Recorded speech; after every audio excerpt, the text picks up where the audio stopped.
คลิปที่2สำหรับเย็นนี้นะครับคลิปที่2สำหรับเย็นนี้คลิปวิดีโอนี้ก็ผมจะมาพูดถึงเรื่องทำงาน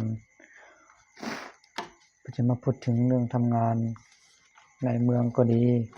บนดอยก็ดีนะครับนะก็อยากให้ทุกคนฟังไปด้วยกันมันมีข้อดีข้อเสียยังไงครับนะเวลาเราทำงานเนี่ยนะ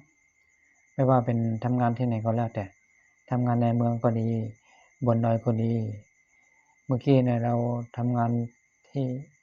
ถ้าพูดถึงเรื่องทำงานที่บนดอยก็ยังไม่จบนะครับพูดถึงว่ามันก็ไม่จบนะครับเราพูดทั้งวันทั้งคืนก็มันก็ไม่จบง่ายนะครับแต่ว่ามันเป็นสิ่งที่เราผ่านมามันเป็นงานที่เราผ่านมาด้วยเราอยู่กับมันมานานแล้วก็ทำไมมันไม่จบสักทีรุ่นแล้วรุ่นเก่ารุ่นใหม่มาเรื่อย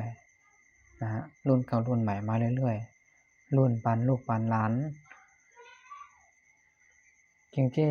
ตอนที่เราอยู่ใหม่ๆเนี่ยนะฮะใครก็ยังไม่ค่อยรู้จักเราใช่ไหมใครก็ยังไม่ค่อยรู้จักไม่มีใครจะอยากจะทักทายเราใช่ไหมเพราะฉะนั้นเราเป็นคนงานใช่ไหมเราเป็นคนหาเงินเราก็ต้องไปพูดเขาก่อนนะเราก็ต้องไปพูดเขาก่อนไปคุยกับเขาก่อนวันนี้ป้าพี่อ้ายวันนี้มีงานทำไหมวันนี้มีงานทำไหมเราต้องหาทุกวันนะเราต้องหาทุกวันครับเพราะฉะนั้นถ้าเราไม่คุยกับเขาก่อนเขาจะไม่รู้หรอกว่าเรามีงานทำหรือไม่มีงานทำนะทั้งที่เราก็ไม่อยากจะคุยกับเขาอยู่แล้วไม่อยากจะเข้าหาเขา